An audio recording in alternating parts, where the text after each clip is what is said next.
कांग्रेस के पूर्व महामंत्री व भिलाई के एआईसीसी सदस्य अरुण सिसोदिया ने कुछ दिनों पूर्व पार्टी फंड के बंदरबाट पर सवाल उठाए थे। इसके बाद उन्हें पार्टी से अनुशासनहीनता का आरोपी लगाकर कारण बताओ नोटिस जारी किया था। वहीं पूर्व मुख्यमंत्री भूपेश बघेल द्वारा अरुण सिसोदिया को स्लीपर सेल कहा गया है, जिसके लिए अरुण सिसोदिया कानून के माध्यम से नोटिस जारी कर 15 दिन के अंदर माफी मांगने को कहा गया है। और इस संबंध में स्वदेश 24x7 की संवाददाता दीपमाला सिन्हा ने अरुण सिसोदिया से बातचीत की और विस्तार से जाना कि क्या है आखिर पूरा मामला। दीपमाला सिन्हा की रिपोर्ट। इस वक्त हमारे साथ मौजूद हैं पूर्व महामंत्री और एआईसीसी सदस्य अरुण सिसोदिया जी। आपको बताना चाहूँगी कि कुछ दिनों से जो है इनका नाम काफ़ी चर्चा में बना हुआ है। कुछ ऐसे मुद्दे हैं, कुछ ऐसी बातें जो इन्होंने कांग्रेस के खिलाफ कही और कांग्रेस के खिलाफ उठाई हैं, जिसे लेकर ये काफ़ी चर्चा में है ये नाम। आइए उनसे जानते हैं कि आखिर ऐसा क्या हुआ है जो इतने साल कांग्रेस में कार्य करने के बाद उन्होंने अपनी पार्टी के जो है कुछ लोगों के खिलाफ आवाज़ उठाई है। आइए उनसे बातचीत करते हैं। जी सिसोदिया जी, आपका हमारे चैनल में बहुत बहुत स्वागत है। जी शुक्रिया, धन्यवाद। मैं आपसे जानना चाहूँगी कि ऐसा क्या हुआ कि कांग्रेस में इतने साल काम करने के बाद आपने कांग्रेस के खिलाफ जो है 600 करोड़ गबन का जो है आरोप लगाया। देखिए, मैं स्पष्ट कर देना चाहता हूं कि मैंने कांग्रेस पार्टी के खिलाफ किसी प्रकार का कोई भी आरोप नहीं लगाया। मैंने एक व्यक्ति विशेष और एक समूह के खिलाफ ये बात उठाई है कि इन लोगों ने अपनी मनमानी करते हुए कांग्रेस कोष से इस इतने लगभग 6 करोड़ रुपए का निकाला उस खाते से और पीसीसी को एक तरह से जिसकी ज़रूरत नहीं थी, गैर जरूरी खर्चे का उन लोगों ने खर्चा किया। मैंने एक शिकायत की प्रदेश कांग्रेस कमेटी के अध्यक्ष आदरणीय दीपक बैज जी को, साथ ही साथ खड़गे जी को, राष्ट्रीय अध्यक्ष और राहुल गांधी जी को, कि एक तरफ भारतीय जनता पार्टी के द्वारा राष्ट्रीय कोष को एक तरह से सीज कर दिया गया और कांग्रेस पार्टी पे आर्थिक संकट लाद दिया। दूसरी तरफ प्रदेश कांग्रेस कमेटी का एक एक कार्यकर्ता जो 138 रुपये से लेकर देश जोड़ने के लिए और साथ ही साथ एक कोष को मजबूत करने के लिए पार्टी के लिए अपना एक त्याग करके पैसा जमा करता है, उस पैसे का बंदरबाट हुआ।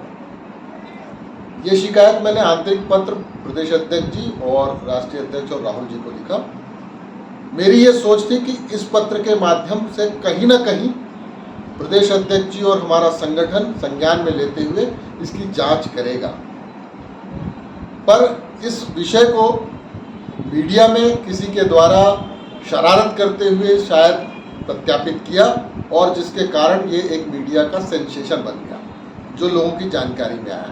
पर मेरी मंशा ना ही मीडिया के लिए थी और ना ही किसी तरीके का सेंसेशन पैदा करने की थी। मेरा जो सोच है कि हंगामा खड़ा करना मेरा मकसद नहीं, पर एक उसमें बदलाव लाना है और मैं उस प्रयास को कर रहा हूं, आगे भी करते रहूँगा। उस विषय पे मुझे पार्टी ने नोटिस दिया और मैंने उसका जवाब भी दिया। आगे भी इस विषय में ज़्यादा तूल नहीं दिया जाता, लेकिन आदरणीय भूपेश बघेल जी का मीडिया में आकर कहना कि यह विषय मेरे नॉलेज में था और जो लोग इस बात को उठा रहे हैं वो स्लीपर सेल है, यहाँ से बात खराब हुई, यहाँ से चीज़ें खराब हुई। और जो आदमी 5 साल तक मुख्यमंत्री रहे, उनके द्वारा इस तरह से हल्के शब्दों का प्रयोग उन कार्यकर्ताओं के लिए जिन्होंने 15 साल संघर्ष करके सरकार लाने में, उन्हें मुख्यमंत्री बनाने में बहुत बड़ी भूमिका निभाई। मैं आपकी जानकारी के लिए बता दूं, ये वही भूपेश बघेल जी हैं जिनके लिए, जिनके परिवार के, इनके माता पिता को जब ईओडब्ल्यू के द्वारा ले जाकर पूछताछ किया जा रहा था तो भरी दोपहरी गर्मी में हम लोग वहां पे आंदोलन कर रहे थे। घंटों हम लोगों ने आंदोलन किए। उसके बाद भूपेश बघेल जी को जब पुलिस के द्वारा हिरासत में लिया गया, उनको जेल भेजा गया, तब भी जेल के सामने हम लोग खड़े होकर आंदोलन कर रहे थे। और जब वो छूटे तो हम लोग अभिनंदन समारोह करके पूरी रायपुर में पदयात्रा निकाल रहे थे। हमारा ना ही भूपेश बघेल जी से कोई मतभेद है, मनभेद है, न ही किसी प्रकार की हमारी कांग्रेस पार्टी के लिए कोई अलग सोच है। मैं आज के समय में कांग्रेस में हूं और कांग्रेस का कार्यकर्ता रहूंगा। इसके बावजूद भी भूपेश बघेल जी द्वारा स्लीपर सेल कहा जाना एक मेरे फौजी परिवार को कहीं ना कहीं बहुत आहत करता है। मेरे पिताजी ने 1962 में जब देश में युद्ध था उस समय सेना ज्वाइन की थी। 1965 का युद्ध उन्होंने लड़ा, 1971 का लड़ा और उन्होंने 40 वर्षों तक आपके देश की सेना में सेवाएं दी। उसके बाद मेरे बड़े भाई सेना में रहे, मैं सेना में रहा और अभी भी वर्तमान में मेरा बेटा एयरफोर्स में है। तो कहीं ना कहीं ये स्लीपर सेल एक ऐसा शब्द है जो कि आतंकवादी नक्सली गतिविधियों को संचालित करने का एक समूह होता है, गिरोह होता है। और ऐसे हल्के और छोटे अलोकतांत्रिक अमर्यादित भाषा का प्रयोग करके कार्यकर्ताओं को कहना बहुत ही अपमानजनक लगा, जिसके कारण मैंने चुनाव आयोग में भी शिकायत की कि इस तरह की भाषा के प्रयोग करने वाले पर कानूनी कार्रवाई होनी चाहिए। और उसके पश्चात मैंने उन्हें नोटिस भी दिया कि वे ऐसे शब्द कहने के लिए हम कार्यकर्ताओं को, एक पूर्व सैनिक को और उसके परिवार को, सुरेंद्र दाऊ को और भी बहुत सारे ऐसे कार्यकर्ता हैं जो इन सब बातों से कहीं ना कहीं बहुत अपमानित महसूस करते हैं, उनसे क्षमा मांगे। अन्यथा 15 दिन बाद इस पे जो भी विधि सम्मत कार्रवाई होगी जरूर इनिशिएट करूँगा। एक सवाल मैं आपसे पूछना चाहूँगी कि आपने बयान जारी किया, उसके बाद से आपने सुरक्षा की मांग की अपने लिए और अपने परिवार के लिए। क्या आपको अपने पार्टी के ऊपर लगता है कि आपकी जो कांग्रेस पार्टी है इस तरह से भी कार्य करेगी आपके विरुद्ध? देखिए, फिर आप कांग्रेस पार्टी और विषय को ले आ रहे हैं। यहाँ पे व्यक्ति विशेष और कुछ समूह हैं। मेरे प्रदेश अध्यक्ष जी बिल्कुल अच्छा काम कर रहे हैं, दीपक बैज जी। नेता प्रतिपक्ष हमारे चरणदास महंत जी बहुत अच्छा काम कर रहे हैं। दोनों नेता हमारे आज के समय में कांग्रेस पार्टी को लीड कर रहे हैं और कार्यकर्ता उनसे संतुष्ट हैं। पर यहाँ कुछ व्यक्ति विशेष जिन्होंने करोड़ों रुपए की निकासी करके कांग्रेस, और भी इसके अलावा बहुत सारा मेरे पास बैंक स्टेटमेंट है, और बैंक स्टेटमेंट आने के बाद जब मुझे फरवरी में ये पूरे दस्तावेज मिले, अगर ये सरकार रहते भी मिल जाते तो निसंदेह मैं इस बात को जरूर उठाता कि भाई ये पैसे इस तरह से कैसे खर्चे हो रहे हैं जबकि उसकी आवश्यकता नहीं है। आप बताइए, आप तो बुद्धिजीवी पत्रकार हैं, 10 लाख रुपए मुख्यमंत्री जी के सोशल मीडिया मैनेजमेंट के नाम से भुगतान किया गया, जबकि मुख्यमंत्री जी जो थे उनका तो सरकार सारी व्यवस्थाएं करती थी। तो 10 लाख हमारे कार्यकर्ता का, बुद्धिजीवी पत्रकार है, 10 लाख रुपए मुख्यमंत्री जी के सोशल मीडिया मैनेजमेंट के नाम से भुगतान किया गया, जबकि मुख्यमंत्री जी जो थे उनका तो सरकार सारी व्यवस्थाएं करती थी। तो 10 लाख हमारे कार्यकर्ता का, हमारे संगठन का पैसा गया। 6 लाख रुपए आईएनसी के नाम से वो पैसा हमारा गया। 3 लाख रुपए मोहन मरकाम जी के नाम से जो प्रदेश अध्यक्ष थे उनके नाम से निकासी, यानी 19 लाख। तो मुझे मोहन मरकाम जी का तो कहीं प्रचार ही नहीं दिखा कि कहीं उनके सोशल मीडिया का मैनेजमेंट हो रहा है। तो बात उठाना जरूरी है और बात का समाधान होना भी बहुत जरूरी है। ये बहुत बड़ा विषय नहीं था, इसमें सिर्फ और सिर्फ ये होना था कि 2 सदस्यीय 3 सदस्यीय एक कमेटी बना दी जाती, ये मामला वहीं पे खत्म हो जाता। पर जिनके चेहरे पे चुनाव लड़ा गया आदरणीय भूपेश बघेल जी के, और जिन्होंने 5 साल तक सत्ता की हुकूमत चलाई और कार्यकर्ताओं को जिन्होंने उनको सरकार बना के दिया उनको नजरअंदाज कर दिया, उनको किनारे बिठा दिया, उनको हकाल दिया, जिसके कारण और उसके बाद अपमानित करने में भी कोई कसर नहीं छोड़ रहे हैं कि स्लीपर सेल कह के वह अपमानित कर रहे हैं। मैं तो राष्ट्रीय नेतृत्व से मांग करूंगा कि ऐसे स्लीपर सेल कहने पर उनके ऊपर अनुशासनात्मक कार्रवाई होनी चाहिए और उनको भी नोटिस देके पूछा जाना चाहिए कि आपने ऐसे शब्द कांग्रेस के कार्यकर्ताओं के लिए क्यों कहे। जिस तरह से आपने अभी 600 करोड़ का आरोप लगाया, उसी तरह से भूपेश बघेल जी के ऊपर महादेव सट्टा ऐप का भी आरोप लग रहा है, क्या कहना चाहेंगे इसके बारे में? देखिए, इसमें थोड़ा सा मैं डिफेंसिव रहूंगा, इसलिए क्योंकि भारतीय जनता पार्टी हो या उनके जो सब सिस्टम चलते हैं, महादेव ऐप हो, कोयले की बात हो, ईडी की कार्रवाई हो, सीबीआई की कार्रवाई हो, आईटी की कार्रवाई हो, मैं भारतीय जनता पार्टी के इस जो एक्ट से, इस कार्रवाई से मैं सहमत नहीं हूँ, क्योंकि वो दोहरा मापदंड अपनाते हैं। जो उनके राजनीतिक दल के साथ जुड़ जाता है वो उसके खिलाफ इस तरह की कार्रवाइयों से पीछे हट जाते हैं। इसका उदाहरण मैं आपको दूंगा, चाहे बंगाल का शारदा चिट फंड घोटाला हो, या महाराष्ट्र में एकनाथ शिंदे जी का हो, चाहे शरद पवार जी के भतीजे अजीत पवार जी का हो, चाहे एसबी चौहान जी का हो, इस तरह से पूरे देश में, चाहे हेमंत विश्व शर्मा जी का हो,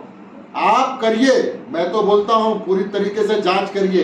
अगर भूपेश बघेल जी दोषी है, अगर कोई भी जो दोषी है, चाहे अनवर ढेबर दोषी है, चाहे कोई आईएएस अधिकारी दोषी है, कार्रवाई होनी चाहिए और जेल में डाल देना चाहिए उसके ऊपर सबूतों के साथ। लेकिन अपने पक्ष में आने के बाद आप उन्हीं को दूध का धुला बताते हो, ये मापदंड न देश स्वीकार करेगा, न जनता स्वीकार करेगी और न हम स्वीकार करेंगे। जिस तरह से अभी देश में लोकसभा चुनाव का माहौल है, इस समय आपका ये बयान कांग्रेस के लिए कितना घातक होगा? देखिए, कांग्रेस पार्टी में अगर समय रहते मुद्दे नहीं उठाए जाएंगे और रिफॉर्मेशन अगर पार्टी के अंदर निर्णयों में जिस तरह से हम उसे कहते हैं कि एकाधिकार नहीं होना चाहिए किसी व्यक्ति विशेष का। लोकतंत्र का मतलब है कि सामूहिक नेतृत्व, साथ ही साथ प्रदेश कांग्रेस कमेटी, जिला कमेटियों के निर्णयों का सम्मान और कार्यकर्ताओं का सम्मान अगर हम करेंगे, हम फिर से खड़े होंगे और दुगनी ताकत से खड़े होंगे। आगामी दिनों में आपका भाजपा में ज्वाइन होने का कोई विचारधारा? बिल्कुल सवाल नहीं उठता, और मैं जहां हूं मैं उसी घर के फिर से बनाने में अपना योगदान दूंगा। और मैं आपको आश्वस्त करता हूं कि मेरा लक्ष्य है समाज के उस दबे कुचले वर्ग के लिए काम करना, उनको वैधानिक अधिकार जो इस प्रशासनिक और शासन की व्यवस्थाओं में नहीं मिल पाता उसके लिए लड़ना, और देश के साथ साथ राष्ट्र के साथ साथ अपने लोगों की रक्षा करना और राष्ट्र के प्रति समर्पित होकर राष्ट्रवाद के मुद्दे पे मुझे अपने हर व्यक्ति के लिए काम करना, क्योंकि मैं सैनिक हूँ और सैनिक का ना कोई जात होती है ना कोई धर्म होता है, उसकी वर्दी ही उसका धर्म होती है। जिस तरह से आपने आरोप लगाया है, उसे सिद्ध करने के लिए आप क्या कानूनी लड़ाई भी लड़ेंगे?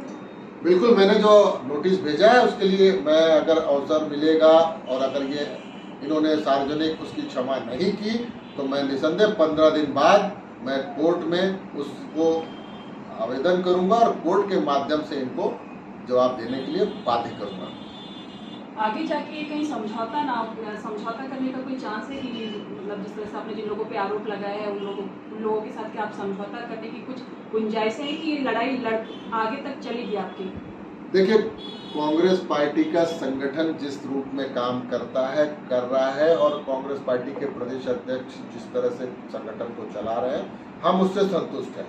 लेकिन जहां पे कार्यकर्ताओं के अधिकार मारे जाएंगे, जहां पे कार्यकर्ताओं का अपमान होगा, जहां पे किसी भी व्यक्ति जो समाज के अंदर शोषित है उसकी बात नहीं सुनी जाएगी, उसके लिए तो मैं खड़ा होऊंगा। और मैं आपको अनुभव बता देता हूं, मैं पिछले 5 साल संगठन का महामंत्री रहा। मुझे मुख्यमंत्री जी ने 1 मिनट का समय नहीं दिया मिलने के लिए।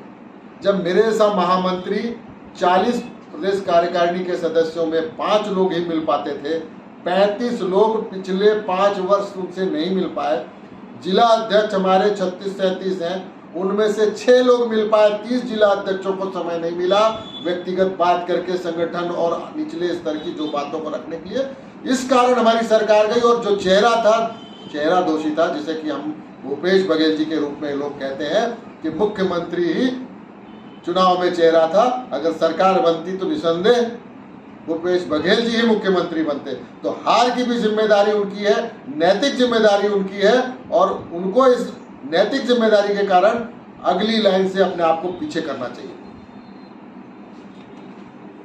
ये थे हमारे साथ पूर्व महामंत्री और एआईसीसी सदस्य अरुण सिसोदिया जी, जिन्होंने आरोप लगाया था पूर्व मुख्यमंत्री भूपेश बघेल पर, और उन्होंने अपने इस आरोप के बारे में विस्तार से जानकारी दी। और उन्होंने बताया कि वो पार्टी के खिलाफ नहीं है, पार्टी में काम करने वाले कुछ चंद लोगों के पर उन्होंने सवाल उठाया है, जिसका उन्होंने विस्तार से हमें जानकारी दी।